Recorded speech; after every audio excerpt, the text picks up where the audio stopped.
Hello, this is Captain Poodle speaking. Are you ready to find love?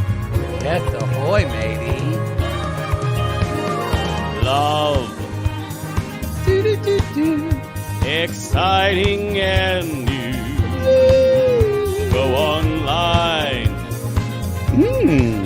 They're catfishing you. Shocker. Fiancé. Soon you'll be flying to parts unknown. 90-day Beyonce. Marrying someone you only met on your phone. Be they French or Chinese, a brand new K1 visa's the key. Ooh, the key to what, Poodle? To love. It's reality, yeah. Let's love.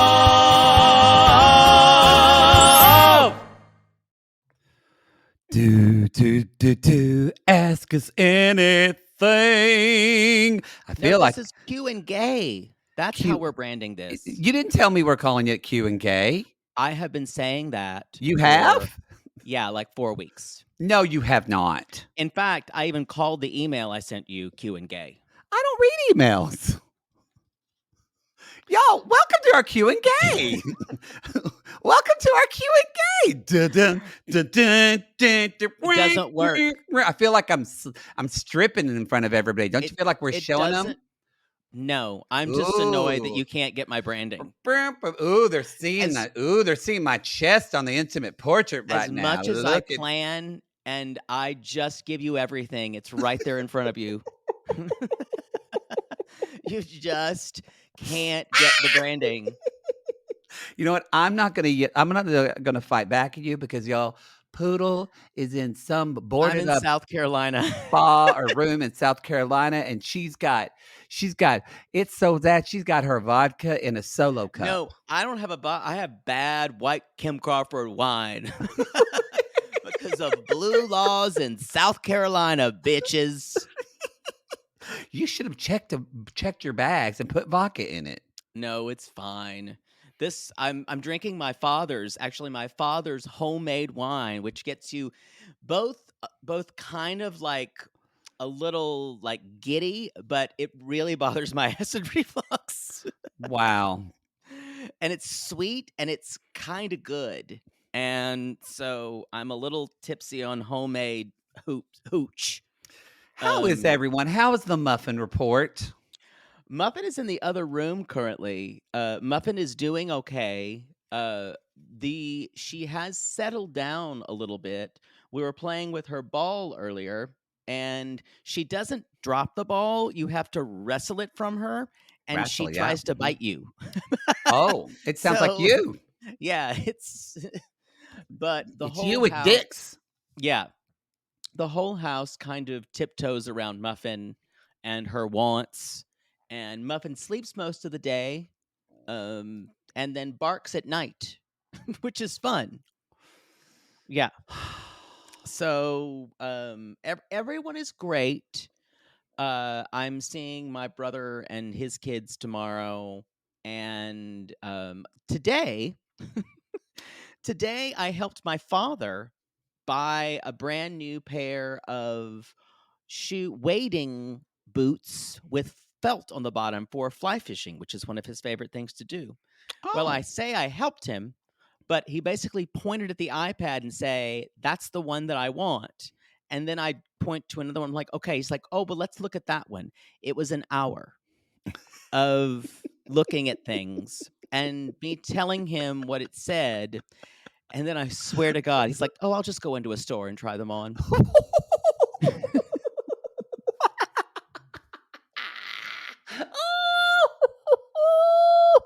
That was like when my dad wanted shoes and he wanted slip-on shoes, and I looked for slip-on, and I finally ordered him some of those Skechers slip-on shoes, and he's like, Matt, he wouldn't say, he's like, thank you.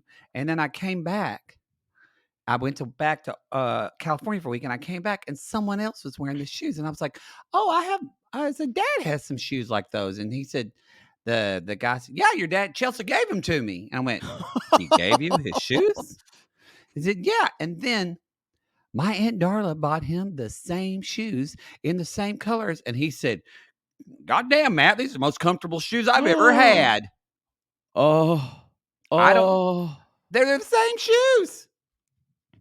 Well, I did this, and my father is, just to get an idea, Father Poodle is less patient than I. So No shit. That's saying something. And Whoa. so Whoa. there is a Mother Poodle angle here as well. I need to tell this story because I need to get it off my chest, because it was my mother. My mother even says, "You're probably going to tell this story on your podcast. Make me a fool." And I went, "No, I won't." And I smiled. She's like, "Yes, you are. You'll pay." So about a week ago, about a week ago, I didn't hear about this. I think it's because I don't know. I guess my mother didn't want to bother me with it, because it was a very long story when she told it to me this morning. It was like a long Southern story that had like offshoots. It was a 45-minute fucking story. It's good. You'll end up missing me by the end of your trip with your mother. Have you seen that Christopher Ryan Stamey thing that says your ADHD mom, like the one that I show you? That is my mother when she's trying to tell a story. Have you seen these things? I just got these. Did I tell you what your father did? The offshoots. We had the best conversations. We just drove around LA talking about things. I think it's why I'm triggered by you when you do that, because my mother is so bad at that. Anyway, and she goes, "Did I tell you about it?" I'm like, just fucking tell your story. So about a week ago, my mother, she was getting like some peas out of the freezer. She's like, "Uh-oh, these are defrosted. I think the freezer's going out." And my father's like, "You probably left the door open." He didn't say that.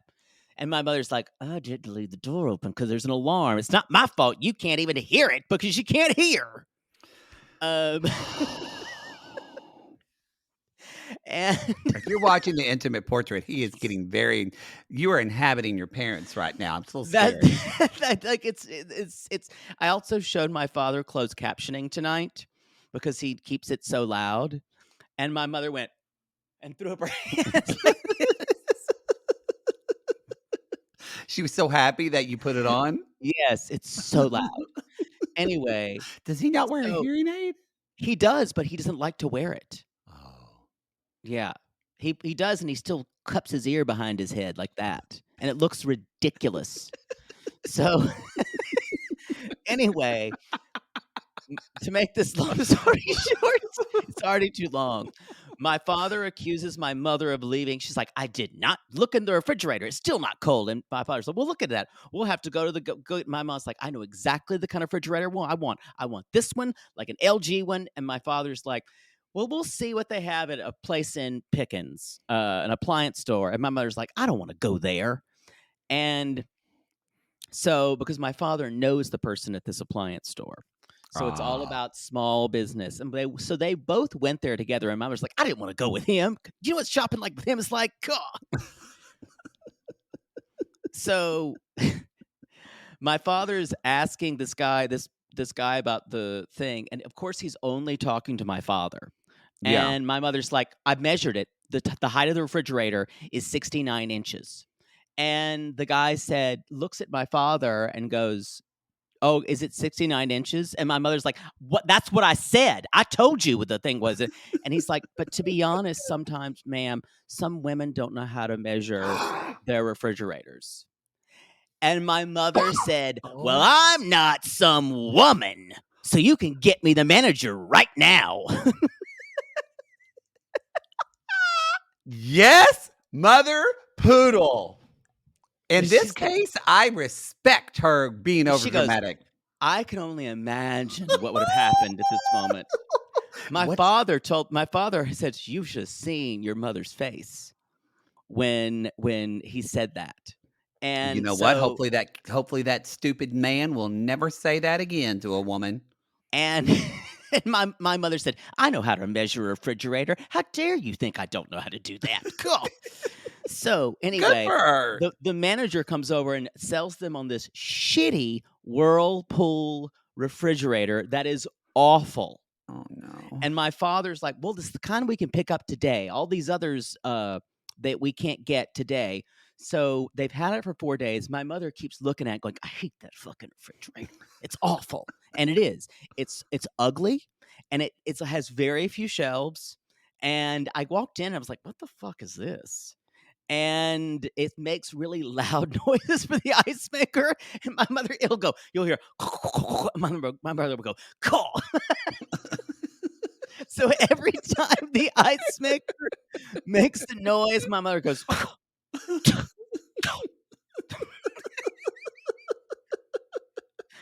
I was crying, laughing at it during dinner.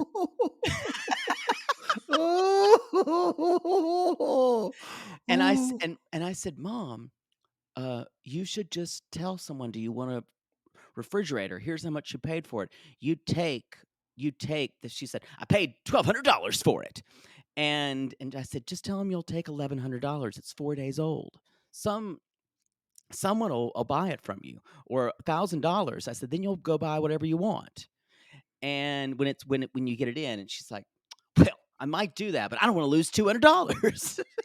So, well, she's like, I guess I'll have to wait till this one's done. She'll be dead.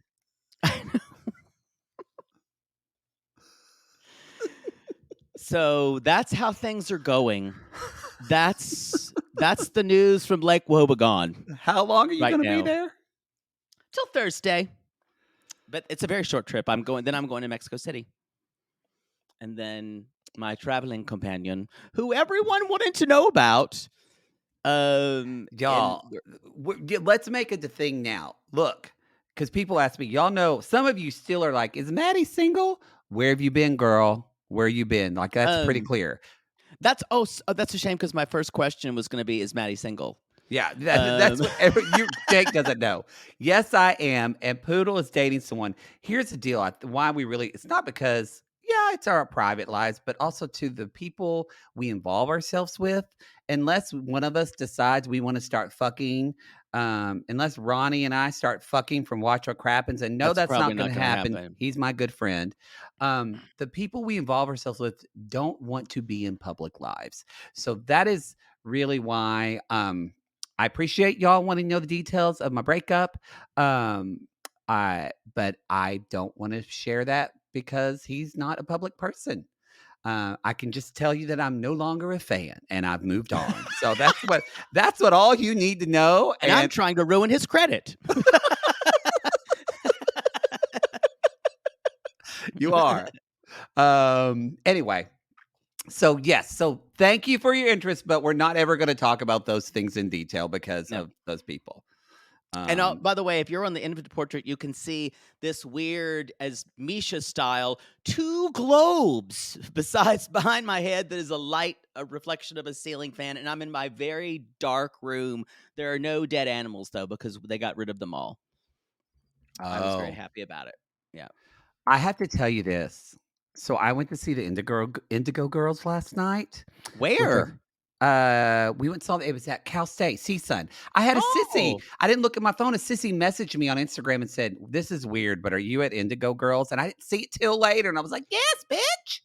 But I can't imagine you at an Indigo Girls concert. I just can't imagine. Well, I went. My friend was in town who's a huge fan. Right. I know she is. I know some of their music. I don't know everything. Yeah. I still, though, thoroughly enjoyed myself. Oh, they put on a fantastic show. It was with the whole band too, and like a fiddle player. And anyway, how many really lesbians?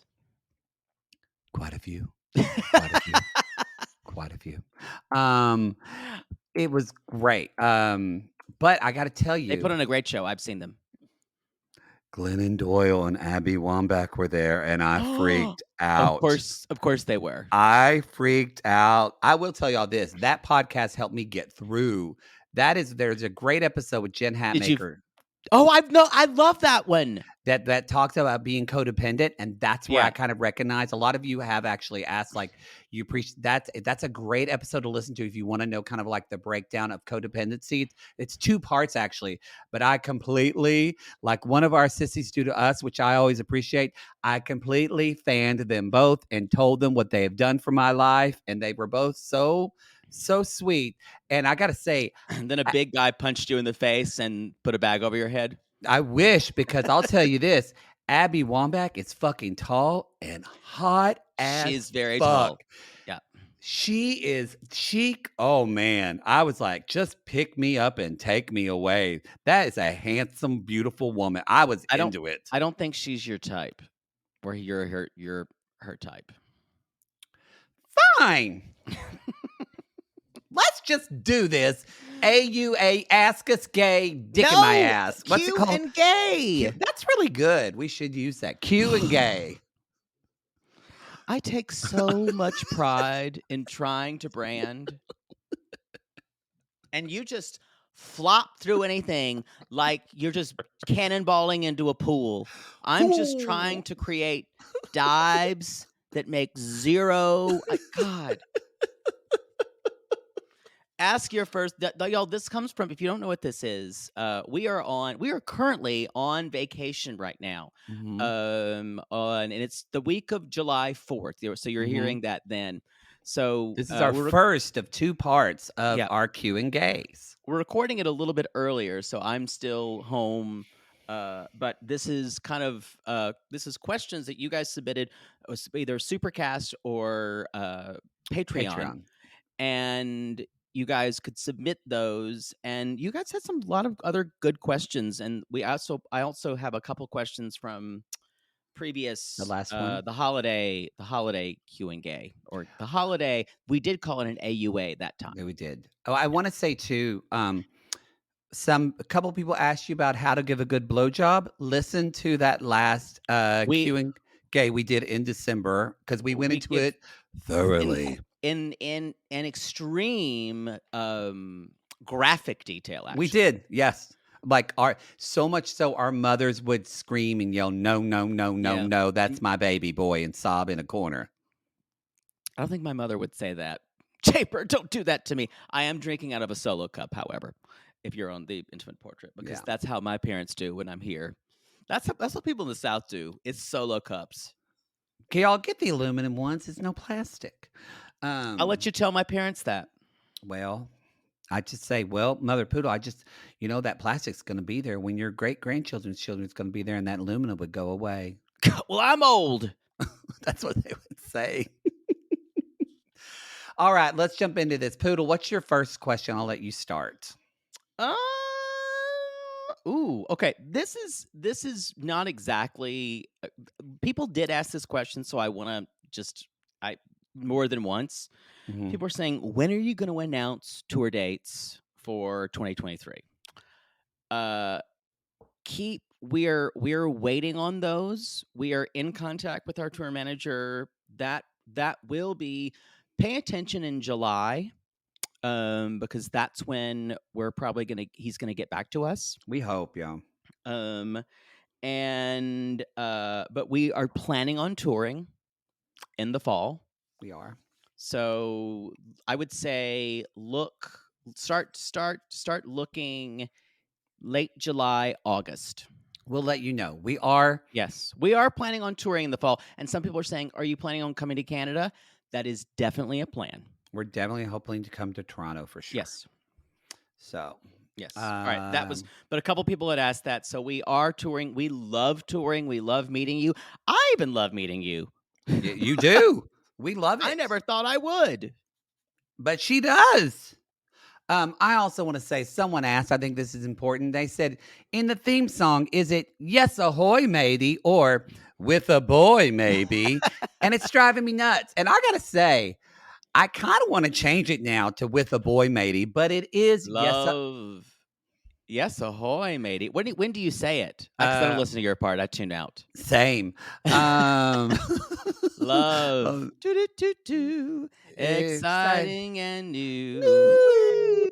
Go online. They're catfishing you. And then I say, yes, ahoy, matey. So it's yes, ahoy, matey. But I might start saying with a boy, maybe. With a boy, maybe. Kind of makes sense. I enjoyed it.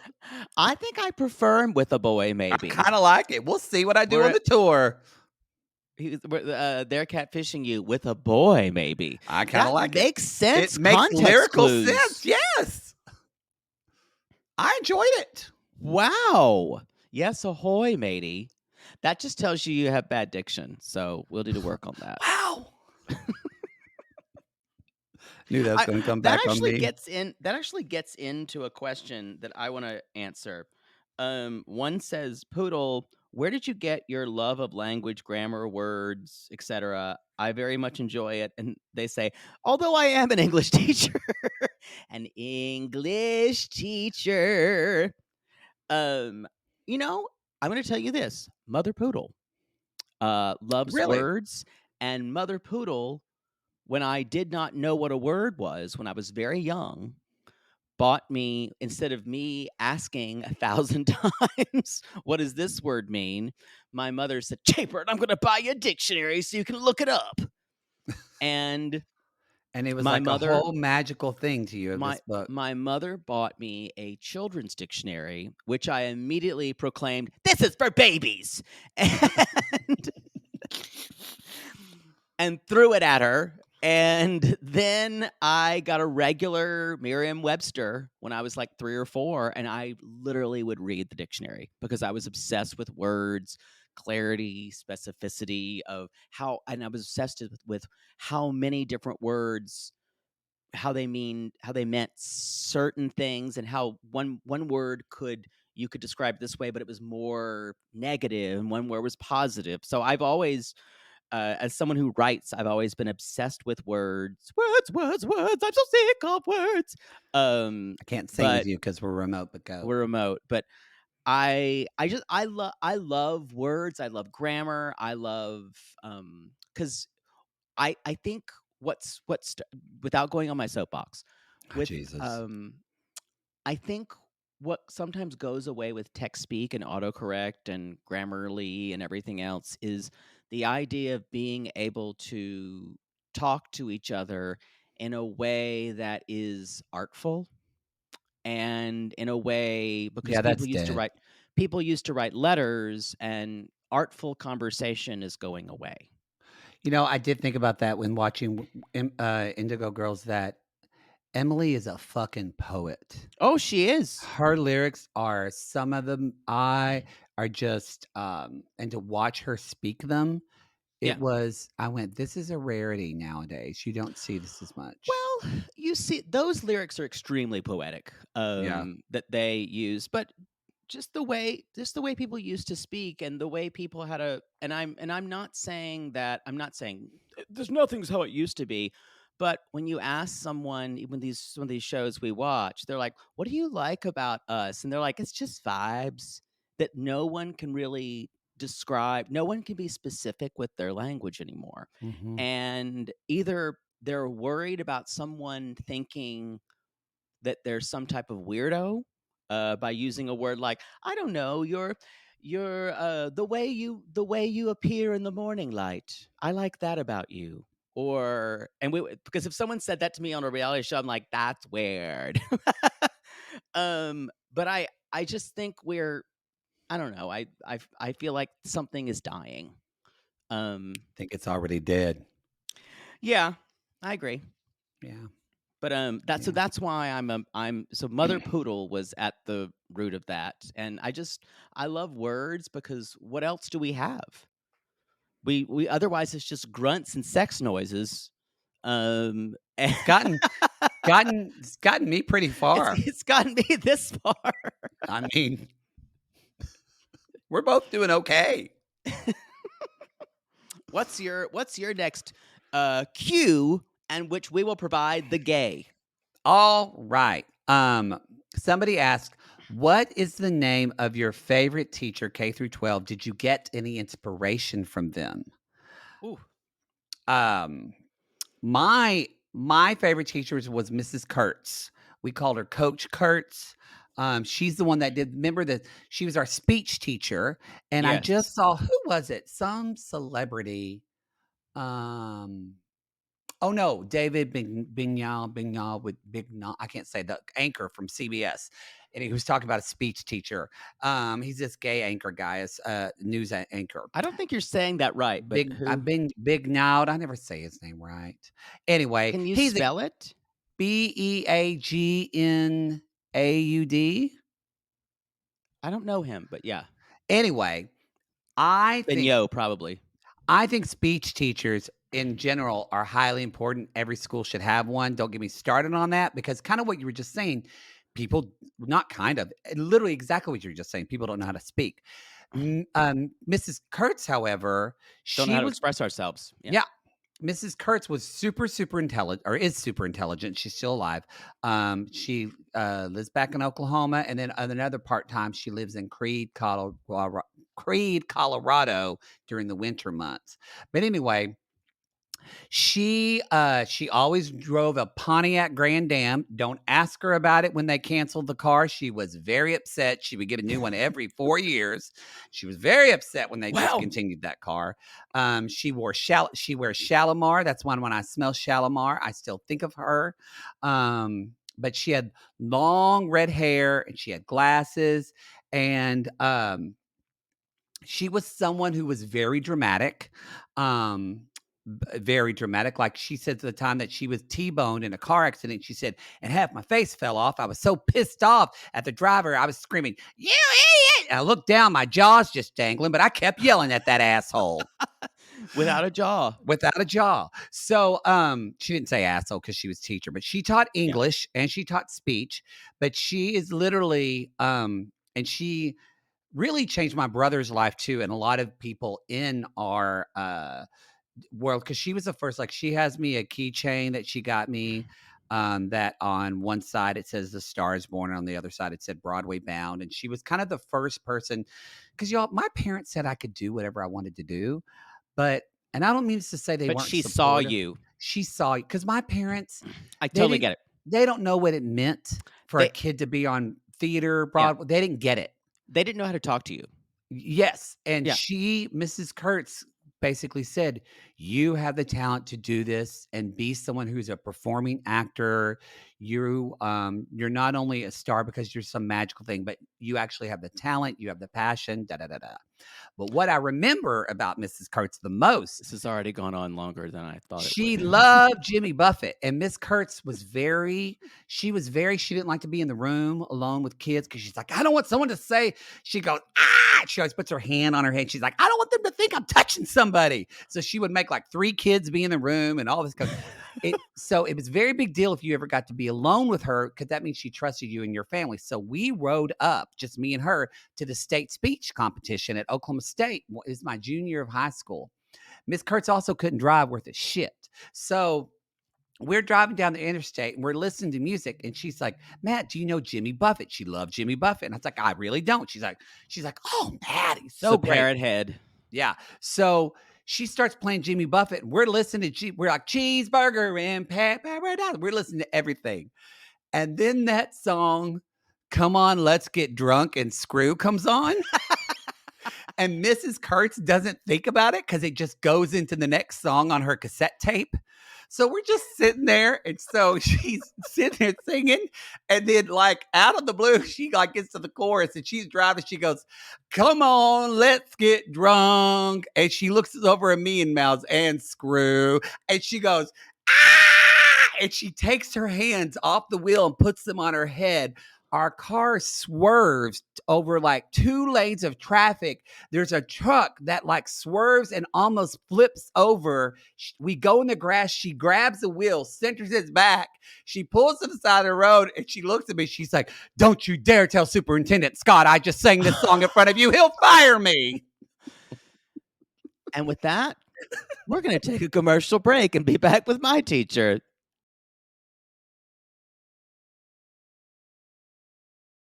Poodle, who is your most inspirational teacher? You know, mine was a similar kind of thing. Mine was an English teacher. And I think I may have talked about this person before. Her name was Mrs. Chance, and she taught a class. I had to get special permission for this to take. I was supposed to take AP English, and I I did not like the teacher, Mm.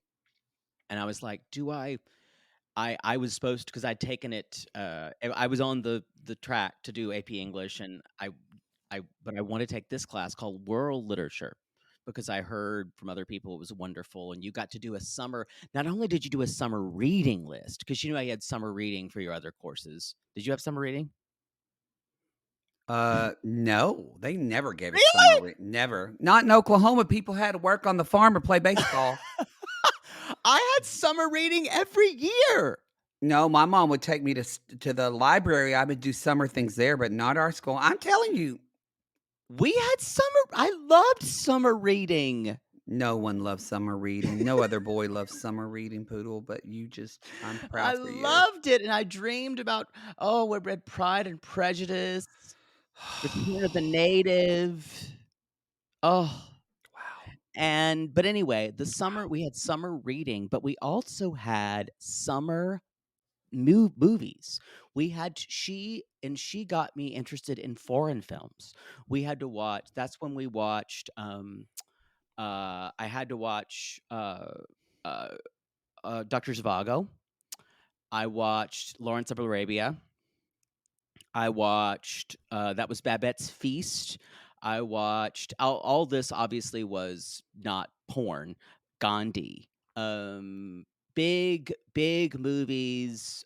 Gallipoli, which was a very violent movie, but and we were watching. And what else did I do? A Passage to India was on there. Did you watch Not a David Lean movie. How to Create a Homosexual? Did you watch No, that I was movie? gonna say, y'all, Mrs. Chance basically saw what was present in me and created what you see. Wow. Like created, and she also taught mythology and almost got fired by the school district later. And she wore caftans, and she wore these, and she always talked like this, and everything was She's still alive? wonderful. Yes. She's teaching in a school district. Sometimes she sees my mother in the grocery, says, "How is Jake doing? Oh, he was such a wonderful child. Oh, he was so creative." She talked just like Eartha Kitt. You should reach Anyway, out to her. I should reach out to her. But then she had us over to our house, and she had all these like African masks. Everything was like this world. She wore like beads and Why weird the fuck sandals. is this woman in Pickens? What happened to her? I don't know, but she was the one who told me that she's like, "Oh, darling, you need to go to school somewhere else, being in the South. You need to get out of here. It's not made for you to live here." She had a lot of She gay knew. friends. She Yeah, knew. no, she knew. Her first husband was gay, I found out. Oh, wow. Yeah. But no, Mrs. Chance kind of taught me, and that class and the reading we had was like introduced me to world literature, like Nectar in a Sieve, Things Fall Apart, Chinua Achebe, and it enlarged my world to something that I did not understand. I learned about how art was different and writing was different around the world than it was in America, and you don't get that a lot in school. And No. yeah, it taught me it broadened my mind for the first time, and that was in 11th grade. And so I thank her so much. You should tell her that. I should. I think I will. Good. Anyway, that was her. All right. What's mine? Okay, I'm going to ask you this. Can you tell the story? First of all, someone asked the story of Darla and Peggy's, your Aunt Darla and Peggy's fight, but that's not important. I need to hear, someone asked previously, how did your Aunt Darla and Peggy track your father's ex-wife, Brenda? Well, I was kind of waiting. I love this story. So basically, so here's the deal. Brenda was my father's second wife, and she was or she still is. She's not in great health now, but she is the woman that her and my father were dating many years while my mom and dad were married. She was the other woman. She was the other woman. She looked kind of like a younger version of the woman from Something About Mary. She the neighbor, the tan Magda. She was very tan. She had dyed blonde hair. She was a little petite, dyed blonde hair, and it was white, just white. She kind of looked like Lori Morgan in the 90s, that kind of haircut. And she wore as my sister-in-law once said, she's like, I just feel like there's spider legs on her eyes because she wore so much gloopy mascara, and she would go, man. She had smoked for she never really stopped smoking, but she smoked for 50 years. So it was always like, man, how you doing, Matthew? Oh, she loved me, loves me to this day, still comments on everything. She also had the classic quote when you came out to your father. Oh, yeah. Matt, is that a new phone? It's one of my favorite stories of all time. Because she didn't really know what to say. Matt, is that a new phone? As my dad's crying.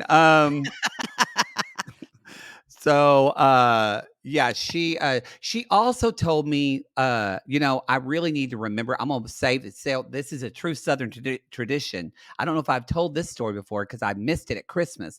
I'm going to have to tell y'all next time we do an AUA or an Ask Us Gay or Q and Gay. God, Q and Gay. We'll have to tell y'all about the Barbie tree topper story because I don't think y'all know that story. That's a good one. That's a good one. I don't think I've ever told it. So anyway, but she also though once said my brother was being silly and said something to the fact of Dylan, his oldest son at the time, was learning about genitalia and so just y'all don't get offended by it. It's not like from a queer stand. It's just like my brother being a brother saying, Dylan going, Daddy, you have a PP, Papa has a PP, and Uncle Matt has a PP. And my brother said, Uncle Matt has a PP, kinda.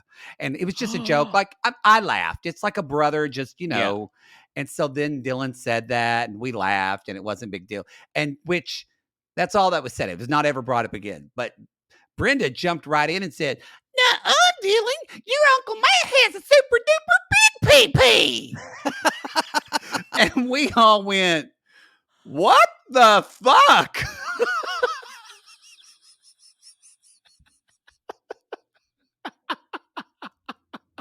I wish y'all could see Poodle's face. Wow.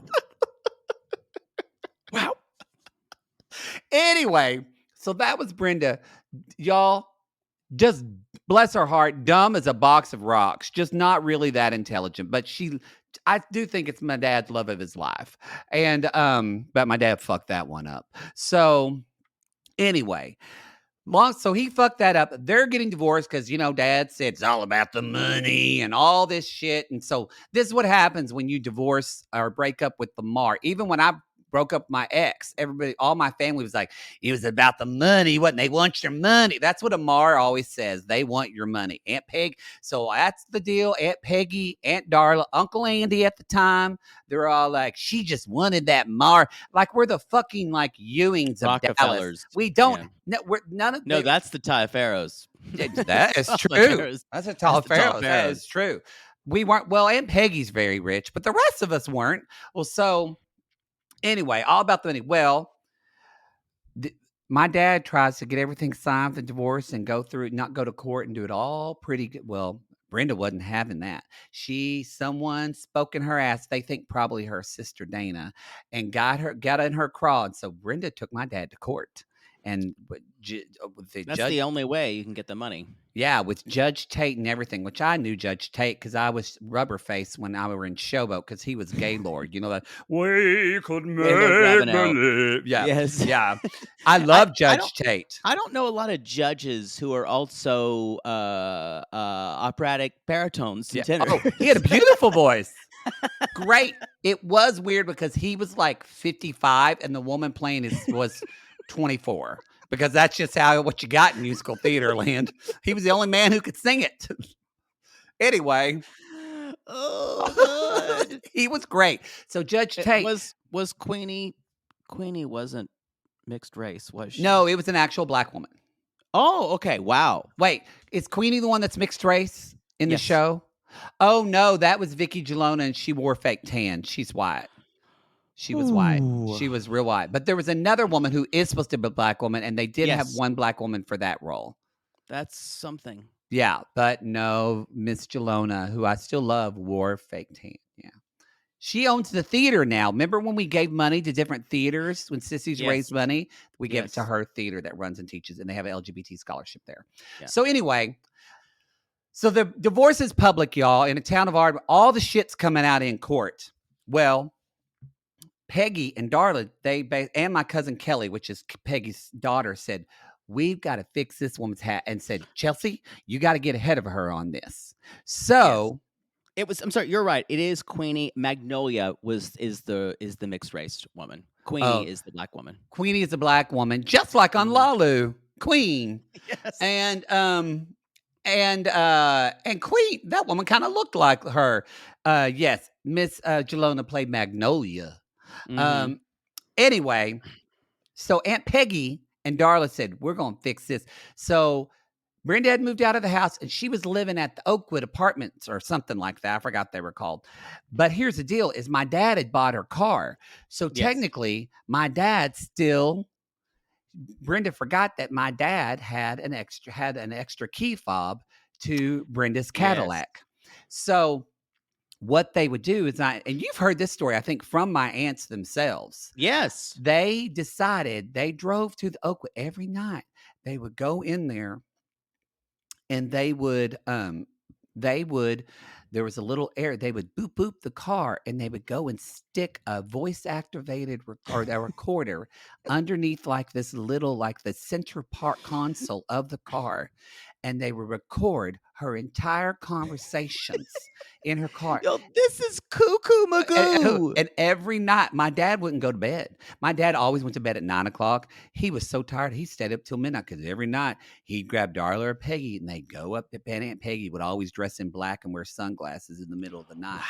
Wow. And they'd go up there and boop boop that thing and switch it out every night. And she never knew the wiser. My dad said, well, it's legal. My name's on the lease.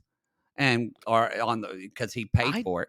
I don't know if that's legal. So anyway, the big hullabaloo happened is 2 things happened. Y'all, they found out that Brenda was going to meet with her attorney the day before court. So they wanted to know what was being said. My dad fell asleep the night before, and he didn't call Aunt Darla or Aunt Peggy, and no one went and put a voice recorder in her car. So then when Brenda was going to leave the attorney's office, they weren't going to hear what she said. Well, they knew. So basically, my cousin Kelly went and staked out and sat in front of the attorney's office, and then called my Aunt Peggy and said, she's here. She pulled up, and they were. So Aunt Peggy flew out of work, and Aunt Peggy and Aunt Darla said it was easy because she was showing a house down the street, and they met. And so they said, how are we going to... Brenda's car was parked right in front of the attorney's office on Main Street, and the attorney had a glass windows. And so Brenda could see right there. All she had to do was just turn around and just see these people getting in her car. And Dad said, I can't do it. I'll get in trouble. So Aunt Peggy, Aunt Darla on Main Street, they fucking take this boobopper thing. She had Peggy said, or they had Kelly beep it and unlock it. And I don't know why they did it together. It could have just been one of them, but I remember it was both of them. They army crawled down the kind of, and try to, like, you know how like some streets angle down and like at the curb, it's kind of deep and you could kind of hide a little bit. They got in the dirt and everything, army crawled on Main Street, and they opened the car and stuck the voice activated recorder. Which was open because it's Lone Grove. No, they didn't have the voice activated recorder because I forgot why they didn't have it, or they didn't battery. So this is what they did. Aunt Peggy or Aunt Darla turned her phone and called Peggy, and Aunt Darla stuck her cell phone underneath the seat. That's what it was. And so her cell phone was there. So they get out of the car, or they lock the car up, go up. Sure enough, Brenda leaves, and then they're in the car, and they're listening to everything. She's just going, well, we're going to get that fucker, that no good son of a bitch ex-husband did it. She's going off. She's calling her sisters and spilling all the secrets, telling all what her and attorney advised to do.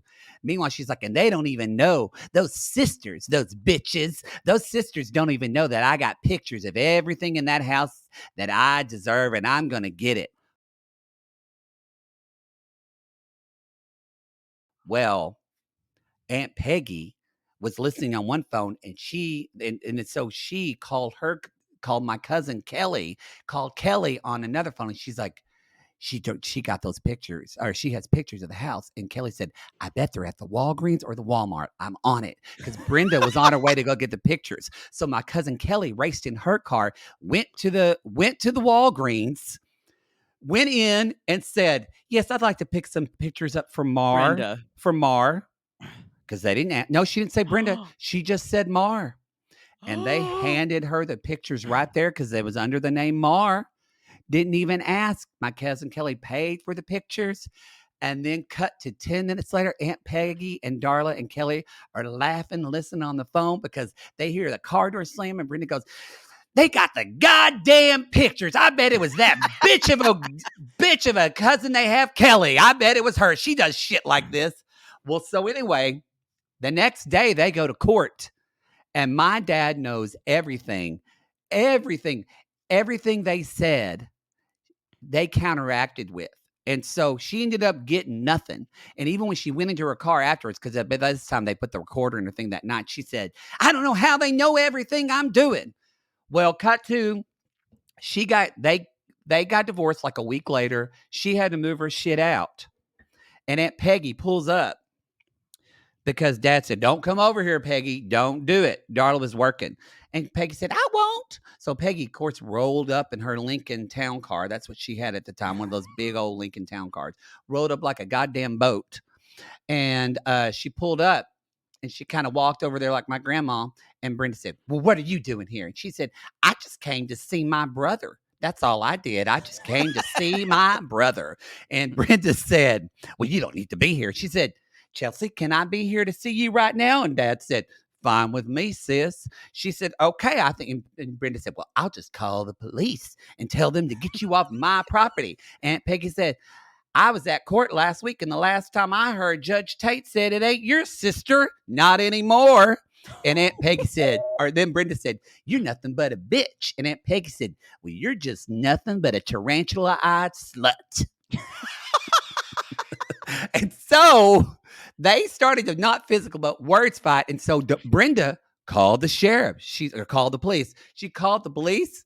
The policeman pulls up, gets out of his car, and he says, well, Peggy, what are you doing? She's like, well, hi, Officer Carroll. How are you doing? Oh, my God. How's that house going? I know y'all just got moved in. She had sold him a house. And Brenda goes, God damn it, these fucking Mars know everybody. And she screamed and ran in the house. And that's the story. Moral of the story, when Aunt Peggy will tell you the story, she'll say, and that's why you don't fuck with a Mar. I heard that story over Mexican food after Aunt Peggy had ordered 4 baskets of chips. Yes. Sorry, it was a long story. I really tried to shorten it. I don't think you did. What's your next one? Oh God, I aged during that. You asked. I did. My next one is Poodle. Yes. What would you... No, I want to do this one. If Tinfoil Hattie was on Drag Race, what would her entrance line be? What punny phrase would RuPaul... And what punny phrase would RuPaul use to tell her she's won a challenge or that she's in the bottom? Oh, that's a good one. It is a good one. I would say Tinfoil Hattie, your favorite conspiracy theory drag queen. Tinfoil Hattie. I think Tinfoil Hattie's entrance line she'd walk in and say, hey boys, or hey girls, like chemtrails, I'm here to poison the competition.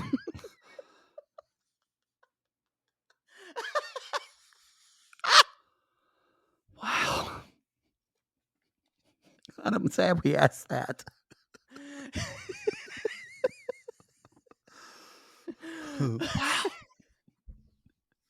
Wow. Whoa. or and let's say the congratulations, tinfoil Hattie. RuPaul would say, congratulations, tinfoil Hattie. You're a winner, baby. Your grassy knoll has become a grassy hole.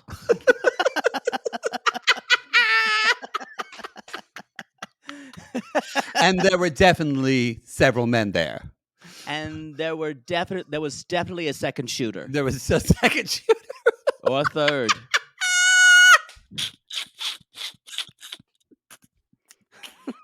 I can't believe I just said chemtrails on the podcast. Hey, boys. Read any good books lately?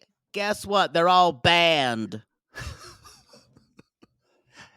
That was the background at the Indigo Girls concert. They had all the pictures of the banned books. That was it's kind of sad what was being banned in this country. Well, they'll tell you they're like, nothing's being banned. It's so parents can blah, blah, blah. What's as good as being banned? Yeah. It's terrible. I have a shirt now that says, save the books, ban the fascists. Ooh, I like that That shirt. I'm going to wear on tour. Okay, I'm going to ask you another one since I had a long one. Okay. What would Poodle make for a 3-course dinner to impress guests? Ooh. Okay. Like what kind of guests are we talking about here? Is this a guest I want to bang, or is this a guest that I need to borrow money from? Is this or even better, are these the children of my prospective husband who's about to die of mysterious circumstances? I think it is. I think it is guest, meaning I think I'm upping the ante. Okay. It is. I'm going to include some of your themes. Coming to the guest are 3 people. Cate Blanchett. Oh. Still one of the most egregious best actress robs of ever for Carol. Okay. The fact that Carol was barely nominated. All I want to do is have someone return gloves to me. Okay. Sorry. Cate Blanchett. Yes. My idol. Ryan Gosling, but not just Ryan Gosling. Ryan Gosling in that jacket and as his character from Drive.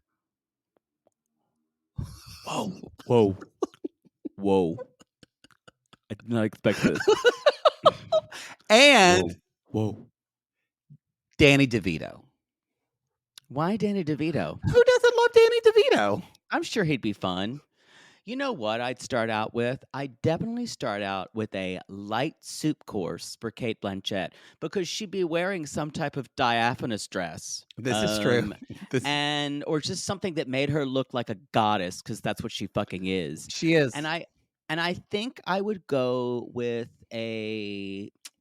This is tough. What type of soup? I would do a light cream of celery, which used to be fashionable because she's done so many period movies. So I would go like, this is like something you would have in Carol or The Aviator, and but like kitschy, like cream of celery, but it's very good and it's very savory. And then I would do for the main. The main would be for Ryan Gosling.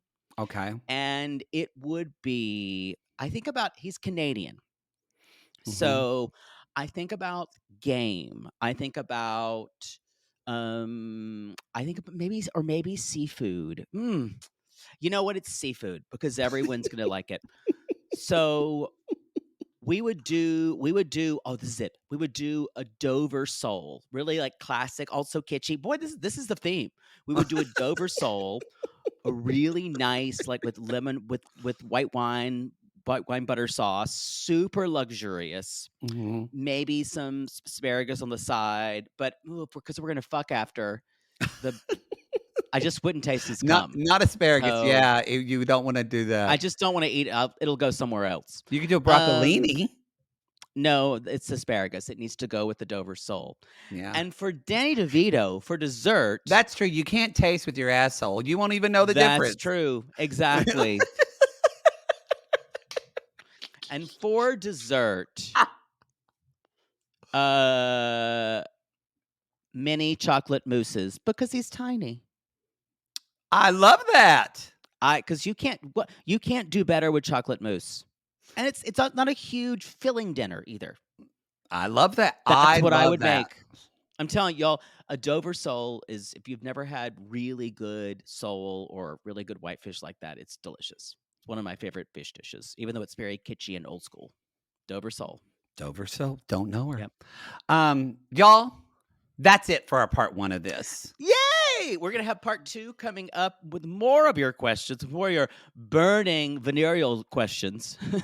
Poodle, do you want to tease them with one of the questions we're going to answer? Yes. One of the questions we're going to say is, once someone asks is, what 90-day show would you be on? And where is your boyfriend from? And what is your storyline?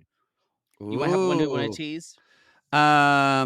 Actor you wish you could go back in time to bone.